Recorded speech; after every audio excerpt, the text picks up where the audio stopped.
सभी सुनने वालों को धर्मेंद्र का प्यार भरा नमस्कार। जी हाँ साथियों, आज दिनांक 22 नवंबर 2023 है। इस समय जब हम रिकॉर्ड कर रहे हैं, समय हो चला है 10:54। संपूर्ण पवित्र शास्त्र हम सुन रहे हैं। डे 46 में आप सभी का स्वागत है। आज हम सुनेंगे उत्पत्ति अध्याय 46, भजन संहिता 91, 92, उसके बाद श्रेष्ठ गीत अध्याय 3, उसके बाद लुका अध्याय 2। आइए सुने उत्पत्ति अध्याय 46। याकूब का सारे परिवार समेत मिस्र को जाना। तब इज़राइल अपना सब कुछ लेकर बेशर्बा को गया और वहाँ अपने पिता इसहाक के परमेश्वर को बलिदान चढ़ाया। तब परमेश्वर ने इज़राइल से रात को दर्शन में कहा, हे याकूब, हे याकूब। उसने कहा, क्या आज्ञा? उसने कहा, मैं परमेश्वर हूँ, तेरे पिता का परमेश्वर। तू मिस्र में जाने से मत डर, क्योंकि मैं तुझसे वहाँ एक बड़ी जाति बनाऊंगा। मैं तेरे संग संग मिस्र को चलता हूँ और मैं तुझे वहाँ से फिर निश्चय ले आऊँगा। और यूसुफ अपने हाथ से तेरी आँखों को बंद करेगा। तब याकूब बेशर्बा से चला और इज़राइल के पुत्र अपने पिता याकूब और अपने बाल बच्चों और स्त्रियों को उन गाड़ियों पर जो फ़िरौन ने उनके ले आने को भेजी थी चढ़ाकर चल पड़े। वे अपनी भेड़ बकरी, गाय बैल और कनान देश में अपने इकट्ठा किए हुए सारे धन को लेकर मिस्र में आए। और याकूब अपने बेटे बेटियों, पोते पोतियों अर्थात अपने वंश भर को अपने संग मिस्र में ले आया। याकूब के साथ जो इज़राइली अर्थात उसके बेटे पोते आदि मिस्र में आए, उनके नाम ये हैं। याकूब का जेठा रूबेन था और रूबेन का पुत्र हनोक, पल्लू, हेस्रोन और कम्मी थे। शिमोन के पुत्र यमूएल, यामीन, ओहद, याकीन, सोहर और एक कनानी स्त्री से जन्मा हुआ शाऊल भी था। लेवी के पुत्र गेशरोन, कहात और मरारी थे। यहूदा के एर, ओनान, शेला, पेरेस और जेरह नामक पुत्र हुए तो थे, पर एर और ओनान कनान देश में मर गए थे। और पेरेस के पुत्र हेस्रोन और हामुल थे। इस्साकार के पुत्र तोला, पुब्बा, योब और शिम्रोन थे। जबूलून के पुत्र सेरेद, एलोन और यहलेल थे। लिया के पुत्र जो याकूब से पद्दनम राम में उत्पन्न हुए थे, उनके बेटे पोते ये ही थे। और इनसे अधिक उसने उसके साथ एक बेटी दीना को भी जन्म दिया। यहाँ तक तो याकूब के सब वंशावली 33 प्राणी हुए। फिर गाद के पुत्र सियोन, हाग्गी, शूनी, एजबोन, एरी, अरोदी और अरेली थे। आशेर के पुत्र यिम्ना, यिशवा, यिस्वी और बरिया थे और उनकी बहिन सेरह थी। और बरिया के पुत्र हेबेर और मल्कीएल थे। जिल्पा, जिसे लाबान ने अपनी बेटी लिया को दिया था, उसके बेटे पोते आदि ये ही थे। और उसके द्वारा याकूब के 16 प्राणी उत्पन्न हुए। फिर याकूब की पत्नी राहेल के पुत्र यूसुफ और बिन्यामीन थे। और मिस्र देश में ओन के याजक पोतीपेरा की बेटी आसनत से यूसुफ के ये पुत्र उत्पन्न हुए, अर्थात मनश्शे और एप्रेम। और बिन्यामीन के पुत्र बेला, बेकेर, अशबेल, गेरा, नामान, एही, रोश, मुप्पिन, हुप्पिम और आर्द थे। राहेल के पुत्र जो याकूब से उत्पन्न हुए उनके ये ही पुत्र थे। उसके ये सब बेटे पोते 14 प्राणी हुए। फिर दान का पुत्र हुशीम था। नप्ताली के पुत्र यहसेल, गुनी, सेसेर और शिल्लेम थे। बिल्हा जिसे लाबान ने अपनी बेटी राहेल को दिया, उसके बेटे पोते ये ही हैं। उसके द्वारा याकूब के वंश में 7 प्राणी हुए। याकूब के निज वंश के जो प्राणी मिस्र में आए वे उसकी बहुओं को छोड़ सब मिलकर 66 प्राणी हुए। और यूसुफ के पुत्र जो मिस्र में उससे उत्पन्न हुए वे 2 प्राणी थे। इस प्रकार याकूब के घराने के जो प्राणी मिस्र में आए वे सब मिलकर 70 हुए। याकूब और उसका परिवार मिस्र में। फिर उसने यहूदा को अपने आगे यूसुफ के पास भेज दिया कि वह उसको गोशेन का मार्ग दिखाए, और वे गोशेन देश में आए। तब यूसुफ अपना रथ जुतवाकर अपने पिता इज़राइल से भेंट करने के लिए गोशेन देश को गया और उससे भेंट करके उसके गले से लिपटा और बहुत देर तक उसके गले से लिपटा हुआ रोता रहा। तब इज़राइल ने यूसुफ से कहा, मैं अब मरने से भी प्रसन्न हूँ, क्योंकि तुझे जीवित पाया और तेरा मुंह देख लिया। तब यूसुफ ने अपने भाइयों से और अपने पिता के घराने से कहा, मैं जाकर फ़िरौन तब यूसुफ ने अपने भाइयों से और अपने पिता के घराने से कहा, मैं जाकर फ़िरौन को यह कहकर समाचार दूंगा, मेरे भाई और मेरे पिता के सारे घराने के लोग जो कनान देश में रहते थे वे मेरे पास आ गए हैं, और वे लोग चरवाहे हैं, क्योंकि वे पशुओं को पालते आए हैं। इसीलिए वे अपनी भेड़ बकरी, गाय बैल और जो कुछ उनका है सब ले आए हैं। जब फ़िरौन तुमको बुला के पूछे, तुम्हारा उद्गम क्या है, तब यह कहना, तेरे दास लड़कपन से लेकर आज तक पशुओं को पालते आए हैं, वरन हमारे पुरखा भी ऐसा ही करते थे। इससे तुम गोशेन देश में रहने पाओगे, क्योंकि सब चरवाहों से मिस्री लोग घृणा करते हैं। उत्पत्ति अध्याय 46 समाप्त हुआ। आइए सुने भजन संहिता 91 और 92। परमेश्वर हमारा रक्षक। जो परम प्रधान के छाए हुए स्थान में बैठा रहे, वह सर्वशक्तिमान की छाया में ठिकाना पाएगा। मैं यहोवा के विषय कहूँगा, वह मेरा शरण स्थान और गढ़ है। वह मेरा परमेश्वर है, मैं उस पर भरोसा रखूँगा। वह तुझे बहेलिये के जाल से और महामारी से बचाएगा। वह तुझे अपने पंखों की आड़ में ले लेगा, और तू उसके परों के नीचे शरण पाएगा। उसकी सच्चाई तेरे लिए ढाल और झिलम ठहरेगी। तू न रात के भय से डरेगा, और न उस तीर से जो दिन को उड़ता है, न उस मरी से जो अंधेरे में फैलती है, और न उस महारोग से जो दिन दोपहरी में उजाड़ता है। तेरे निकट 1000 और तेरी दाहिनी ओर 10,000 गिरेंगे, परंतु वह तेरे पास न आएगा।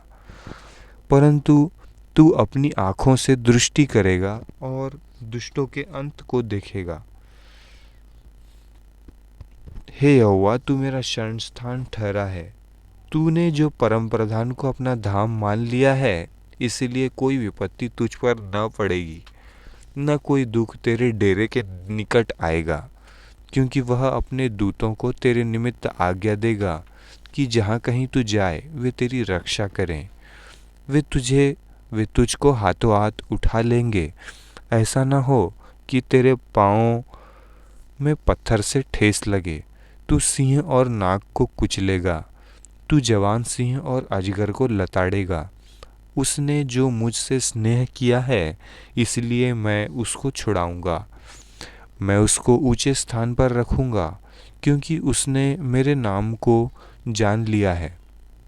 जब वह मुझको पुकारे तब मैं उसकी सुनूंगा।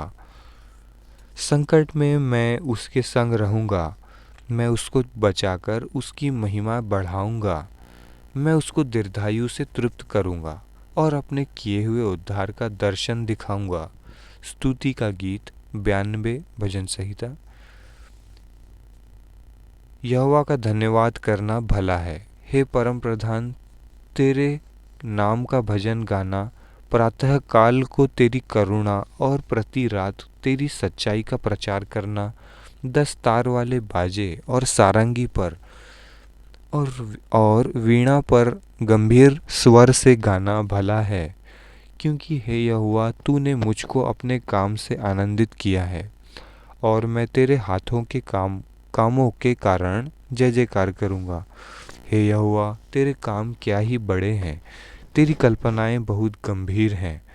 पशु समान मनुष्य इसको नहीं समझता और मूर्ख इसका विचार नहीं करता कि दुष्ट जो घास के समान फूलते फलते हैं और सब अनर्थकारी जो प्रफुल्लित होते हैं, यह इसलिए होता है कि वे सर्वदा के लिए नष्ट हो जाएं। परंतु हे यहोवा, तू सदा विराजमान रहेगा। क्योंकि हे यहोवा, तेरे शत्रु नष्ट होंगे, सब अनर्थकारी तितर बितर होंगे। परंतु मेरा सिंग तूने जंगली सांड का सा ऊंचा किया है। मैं टटके तेल से चुपड़ा गया हूँ। मैं अपने शत्रुओं पर दृष्टि करके और उन कुकर्मियों का हाल जो मेरे विरुद्ध उठे थे सुनकर संतुष्ट हुआ हूँ। धर्मी लोग खजूर के समान फूले फलेंगे और लबानोन के देवदार के समान बढ़ते रहेंगे। वे यहोवा के भवन में रोपे जाकर हमारे परमेश्वर के आंगनों में फूले फलेंगे। वे पुराने होने पर भी फलते रहेंगे और रस भरे और लहलहाते रहेंगे, जिससे यह प्रकट हो कि यहोवा सच्चा है। वह मेरी चट्टान है और उसमें कुटिलता कुछ भी नहीं। भजन संहिता 92 समाप्त हुआ। आइए सुने श्रेष्ठ गीत अध्याय 3। रात के समय मैं अपने पलंग पर अपने प्राण प्रिय को ढूंढती रही। मैं उसे ढूंढती तो रही परंतु उसे न पाया। मैंने कहा, मैं अब उठकर नगर में और सड़कों और चौकों में घूमकर अपने प्राण प्रिय को ढूंढूंगी।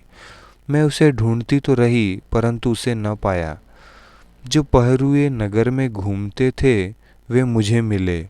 मैंने उनसे पूछा, क्या तुम मेरे प्राण प्रिय को देखा है? क्या तुमने मेरे प्राण प्रिय को देखा है? मुझको उनके पास से आगे बढ़े थोड़े ही देर हुई थी कि मेरा प्राण प्रिय मुझे मिल गया। मैंने उसको पकड़ लिया और उसको जाने न दिया जब तक कि मैं उसे अपनी माता के घर अर्थात अपनी जननी की कोठरी में न ले आई। हे यरूशलेम की पुत्रियों, मैं तुमसे चिकारियों और मैदान में हरिणियों की शपथ धराकर कहती हूँ कि जब तक प्रेम आपसे न उठे तब तक उसको न उकसाओ और न जगाओ। तीसरा गीत वधू। यह क्या है जो धुएं के खंबे के समान गंधरस और लोबान से सुगंधित और व्यापारी की सब भांति की बुकनी लगाए हुए जंगल से निकला आता है? देखो, यह सुलेमान की पालकी है। उसके चारों ओर इज़राइल के शूरवीरों में के 60 वीर चल रहे हैं। वे सब के सब तलवार बांधने वाले और युद्ध विद्या में निपुण हैं। प्रत्येक पुरुष रात के डर से जांच पर तलवार लटकाए रहता है। सुलेमान राजा ने अपने लिए लबानोन के काठ की एक बड़ी पालकी बनवा ली। उसने उसके खंभे चांदी के, उसका सिरहना सोने का और गद्दी बैंजनी रंग की बनवाई है। और उसके बीच का स्थान यरूशलेम की पुत्रियों की ओर से बड़े प्रेम से जड़ा गया है। हे सियोन की पुत्रियों, निकलकर सुलेमान राजा पर दृष्टि डालो। देखो, वह वही मुकुट पहने हुए जिसे उसकी माता ने उसके विवाह के दिन और उसके मन के आनंद के दिन उसके सिर पर रखा था।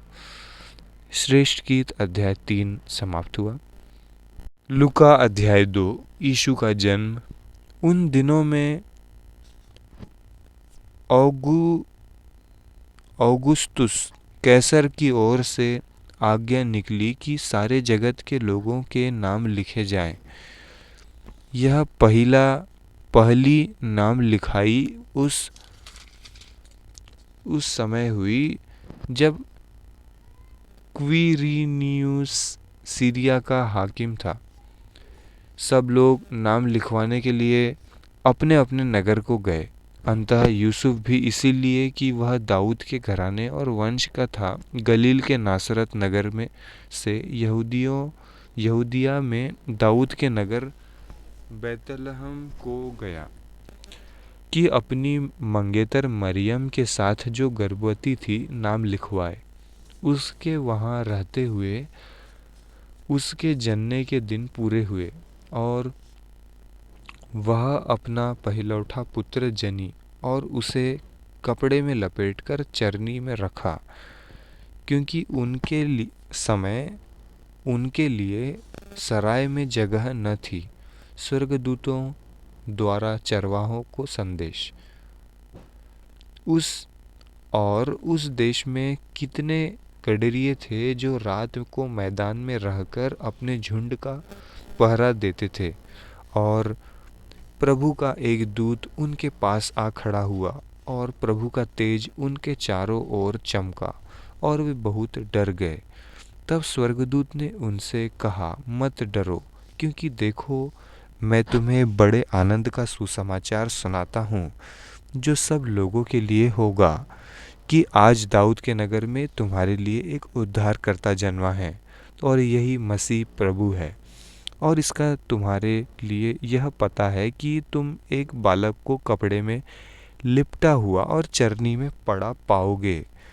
तब एकाएक उस स्वर्गदूत के साथ स्वर्गदूतों का दल परमेश्वर की स्तुति करते हुए और यह कहते दिखाई दिया, आकाश में परमेश्वर की महिमा और पृथ्वी पर उन मनुष्यों में जिनसे वह प्रसन्न है शांति हो।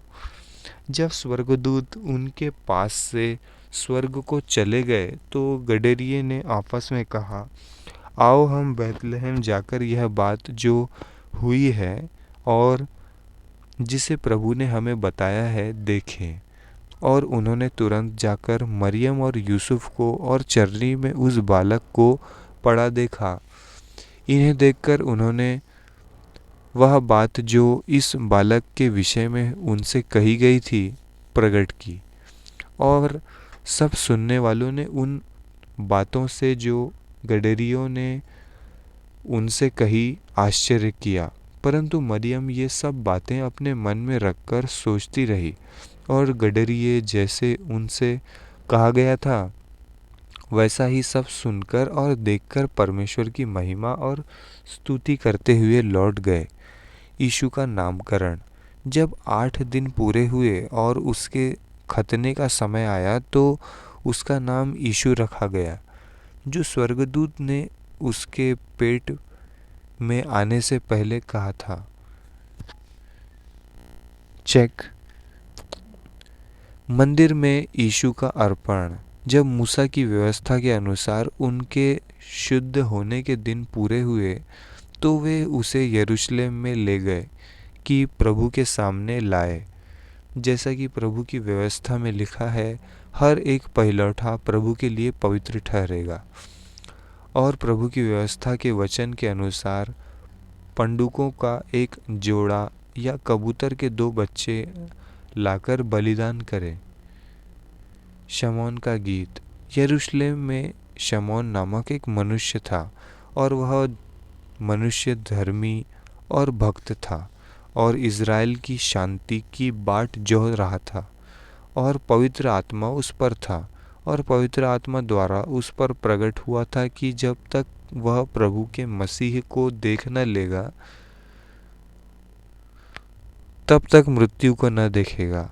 वह आत्मा के सिखाने से मंदिर में आया, और जब माता पिता उस बालक यीशु को भीतर लाए कि उसके लिए व्यवस्था की रीति के अनुसार करे, तो उसने उसे अपनी गोद में लिया और परमेश्वर को धन्यवाद करके कहा, हे स्वामी, अब तू अपने दास को अपने वचन के अनुसार शांति से विदा करता है, क्योंकि मेरी आँखों ने तेरे उद्धार को देख लिया है, जिसे तूने सब देशों के लोगों के सामने तैयार किया है, कि वह अन्य जातियों को प्रकाश देने के लिए ज्योति और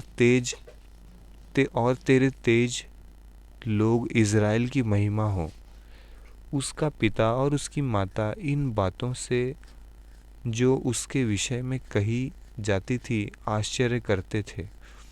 तब शमौन ने उनको आशीष देकर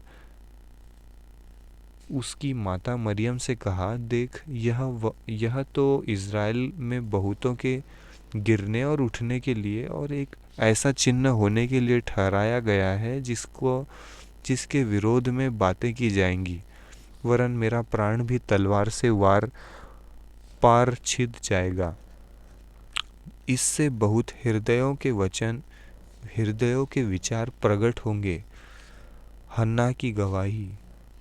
आशेर के गोत्र में से हन्ना नामक फनुएल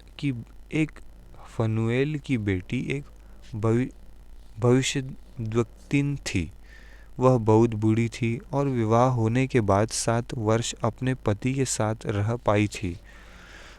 वह 84 वर्ष से विधवा थी और मंदिर को नहीं छोड़ती थी, पर उपवास और प्रार्थना कर करके रात दिन उपासना किया करती थी।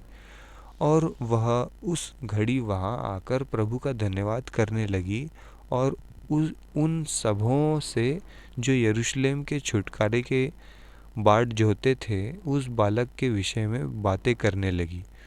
नासरत को वापस लौटना। जब वे प्रभु की व्यवस्था के अनुसार सब कुछ पूरा कर चुके तो गलील में अपने नगर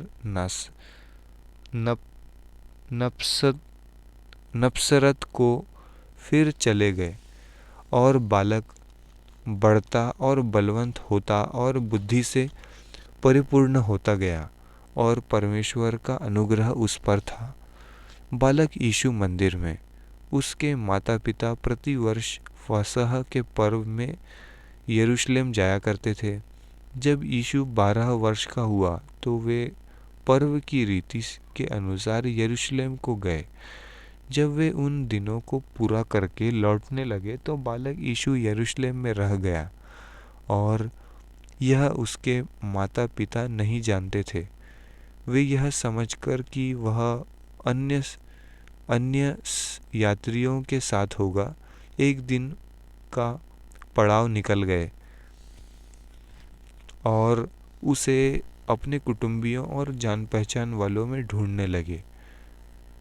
पर जब नहीं मिला तो ढूंढते ढूंढते यरूशलेम को फिर लौट गए और 3 दिन के बाद उन्होंने उसे मंदिर में उपदेशकों के बीच में बैठे और उनकी सुनते और उनसे प्रश्न करते हुए पाया। जितने उसकी सुन रहे थे वे सब उसकी समझ और उसके उत्तरों से चकित थे। तब वे उसे देखकर चकित हुए और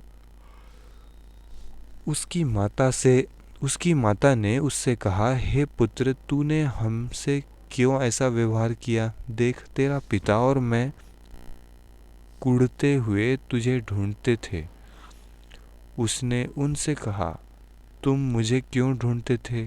क्या नहीं जानते थे कि मुझे अपने पिता के भवन में होना अवश्य है? परंतु जो बात उसने उनसे कही उन्होंने उसे नहीं समझा। तब वह उनके साथ गया और नासरत में आया और उनके वंश में रहा और उसकी माता ने ये सब बातें अपने मन में रखी और यीशु बुद्धि और डिलडॉल में और परमेश्वर और मनुष्यों के अनुग्रह में बढ़ता गया। लूका अध्याय 2 समाप्त हुआ। ये बचपन में संडे स्कूल में ये मैंने याद किया था, भजन संहिता 2 का 52।